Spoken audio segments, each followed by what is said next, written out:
ভাঙনের পর এবার বীরভূমে ফের শুটআউট। পয়েন্ট ব্ল্যাঙ্ক রেঞ্জ থেকে লাভপুর বিধানসভার তৃণমূলের শ্রীনিধিপুর অঞ্চল সভাপতিকে গুলি করে খুন করার অভিযোগ উঠল দুষ্কৃতীদের বিরুদ্ধে। শনিবার আনুমানিক রাত্রি 12টা থেকে 2টা নাগাদ বাড়ি থেকে ডেকে নিয়ে গিয়ে শ্রীনিধিপুর অঞ্চলের কোমরপুর গ্রামের মোড়ে ওই তৃণমূল নেতাকে মাথায় গুলি করে খুন করা হয় বলে অভিযোগ।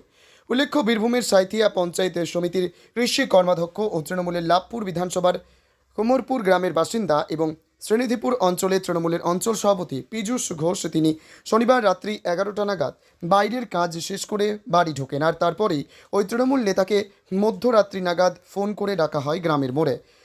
কোমরপুর গ্রামের মোড়েই পয়েন্ট ব্ল্যাঙ্ক রেঞ্জ থেকে গুলি করে খুন করা হয় ওই তৃণমূল নেতাকে। খবর যায় পুলিশে। এরপরেই সাঁইথিয়া থানা ও আহমদপুর ফাঁড়ির পুলিশ ঘটনাস্থলে গিয়ে মৃতদেহ উদ্ধার করে বোলপুর মহকুমা হাসপাতালে নিয়ে যায় ময়না তদন্তের জন্য।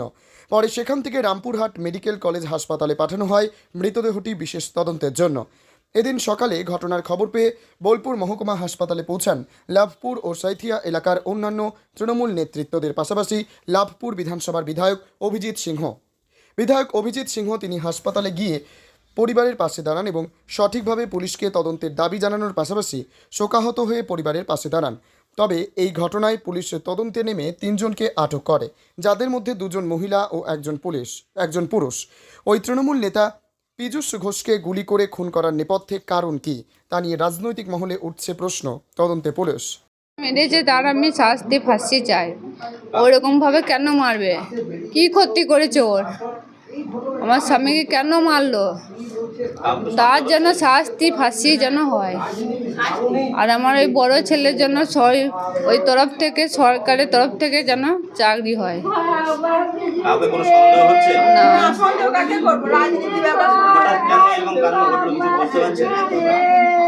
কি করে বুঝতে পারলে তো ভালোই হতো, বুঝতে পারিনি বলে তো এই অবস্থা হলো। হ্যাঁ, ফোন এসেছে, চলে গিয়েছে। আমি একটু বাইরে ছিলাম, ঘরের রুমের বাইরে ছিলাম, ব্যাস। তারপর তো মৃত্যু, একবারে গুলি করে দিয়েছে। এই তো আমার তো 2টো ছেলে, একটা তো এই ছোট্ট দুধের শিশু, 1 বছর 1 মাস বয়স হলো। তাহলে কি করবো আমি ছেলে দুটোকে নিয়ে? এরকমভাবে মারতে হতো? আমার জীবনটাও নষ্ট করে দিলে, আমার গোটা পরিবারটাও নষ্ট করে দিলে। ছেলেদেরকে কি করে গড়ে তুলবো, কি করে বড় করবো আমি? বাবা ছাড়া কি বড় হয়?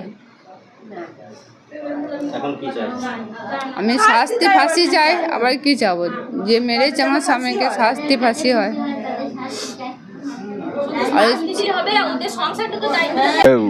ভাত খেয়েছিল, ভাত খেয়ে আবার বেরিয়েছিল, যাও কেউ ফোন করুক যা করুক।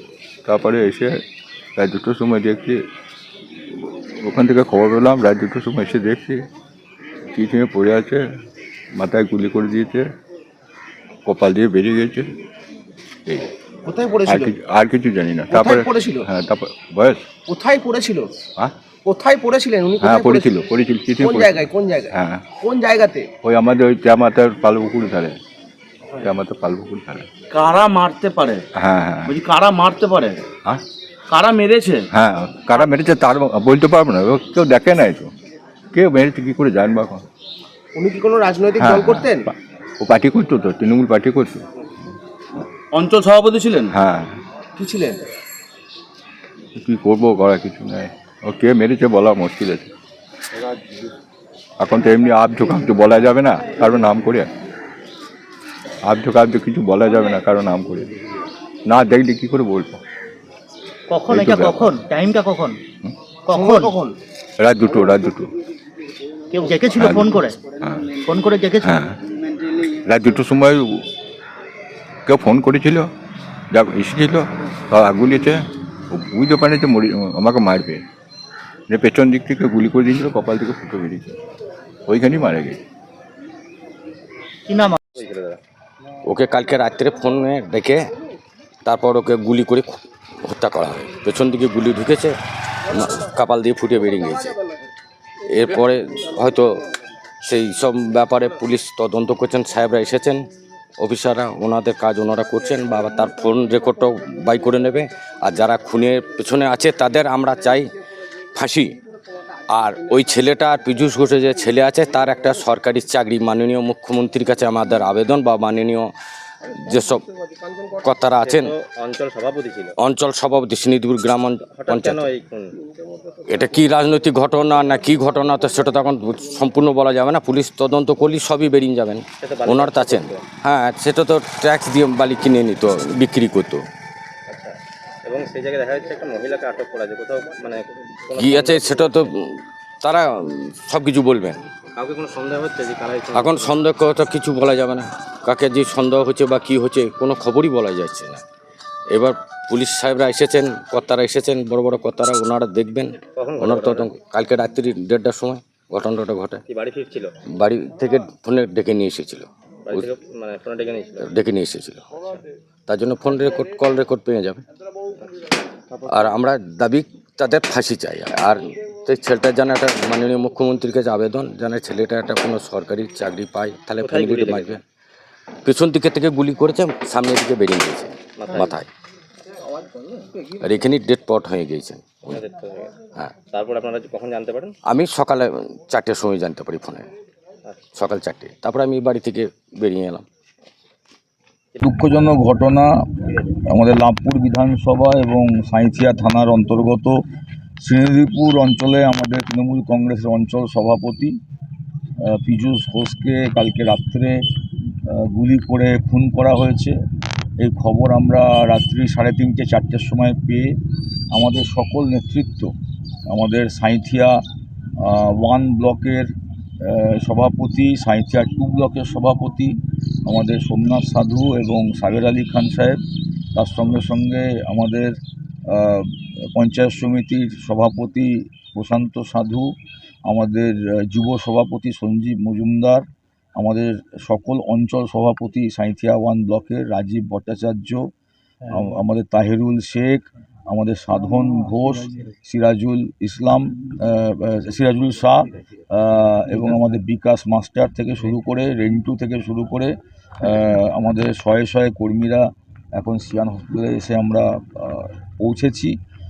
পোস্টমর্টম হবে এবং আমরা তার মধ্যে তার গ্রামে যাব। তার ভাইও আমাদের সাথে আছেন, তার বাবাও ছিলেন, একটু আগে তিনি গ্রামের বাড়িতে গেলেন। অত্যন্ত দুঃখজনক ঘটনা, এবং যেটা আমাদের সকলের মনে হচ্ছে যে এই যে গুলি করে হত্যা করা হলো, তাকে খুন করা হলো, এই যে দুষ্কৃতকারীরা যে আর্মসটা ব্যবহার করেছে, এই আর্মসটা কিভাবে এলো, কোথা থেকে এলো, কারা নিয়ে এলো, পুলিশের ওপর আমাদের সম্পূর্ণ বিশ্বাস এবং আস্থা আছে। আশা করব পুলিশ এর সঠিক তদন্ত করবে এবং দোষীরা গ্রেপ্তার হবে। এবং এটা দুষ্কৃতকারীদের কাজ, এটা আপনারা বুঝতে পারছেন। তার কোনো স্বাভাবিক ভদ্র মানুষ তো আর গুলি করে মানুষকে খুন করবে না। তাই যারা করছে তারা দুষ্কৃতকারী, অ্যান্টি সোশ্যাল ক্রিমিনাল। তাদেরকে কারা লাগালো, কেন খুন হলো, এটা সম্পূর্ণ পুলিশের তদন্ত সাপেক্ষ বিষয়। তদন্তে সব রকম সহযোগিতা আমাদের কর্মীরা সবাই করবে। পুলিশ ভালো করে তদন্ত করুক এবং দ্রুত এর ব্যবস্থা নিক। রাজনৈতিকভাবে খুন নাকি ব্যক্তিগত, কি মনে হচ্ছে? না, এটা পুলিশি তদন্তের বিষয়। গভীর রাতে হয়েছে, ফলে কাউকে তো কেউ দেখতে পায়নি যে কিভাবে হয়েছে। এটা তো কোনো সামনাসামনি কোনো সংঘর্ষ নয় যে মানুষ দেখতে পাবে। সুতরাং এটা তো চক্রান্ত করে খুনটা হয়েছে। এই চক্রান্তটা কারা করলো এটা তদন্তের বিষয়, এবং চক্রান্ত না করলে সে হঠাৎ করে রাত্রিবেলাতে বাড়ি থেকে বেরিয়ে গেল কেন। এবং আরেকটা বিষয় হচ্ছে যে দুষ্কৃতকারী ছাড়া আর্মস তো সাধারণ মানুষ ব্যবহার করতে পারে না, তারা তো ভয়ে আর্মস হাতই দেয় না, এবং এগুলো ম্যাক্সিমাম ইললিগাল আর্মস দিয়েই এই কাজগুলো হয়। তো তাহলে এটা সম্পূর্ণ পুলিশের তদন্ত ছাড়া এই ইললিগাল আর্মস কারা ব্যবহার করলো এবং ক্রিমিনাল অ্যান্টি সোশ্যাল তারা কোথায় থাকে, কী বিষয়, এটা সম্পূর্ণ পুলিশের তদন্ত। আমাদের তদন্তর দিকেই আমরা তাকিয়ে আছি। তবে আমরা এটাতে বিশ্বাসী এবং আমরা পুলিশের ওপর সম্পূর্ণ আস্থা আছে যে পুলিশ দ্রুত তদন্ত করে দোষীদের গ্রেপ্তার করবে এবং আর্মসটা উদ্ধার করবে।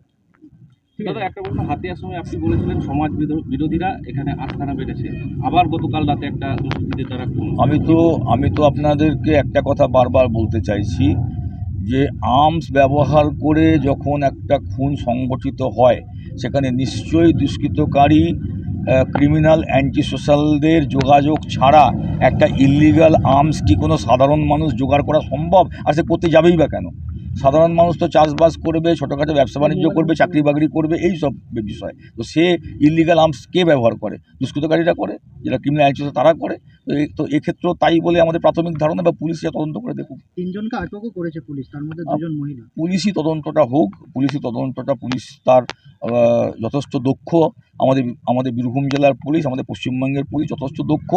তারা নিশ্চয়ই দ্রুত এই বিষয়ে উপযুক্ত ব্যবস্থা গ্রহণ করবে এবং দোষীরা গ্রেপ্তার হবে এবং তার সাথে সাথে আর্মসটা উদ্ধার করতে হবে।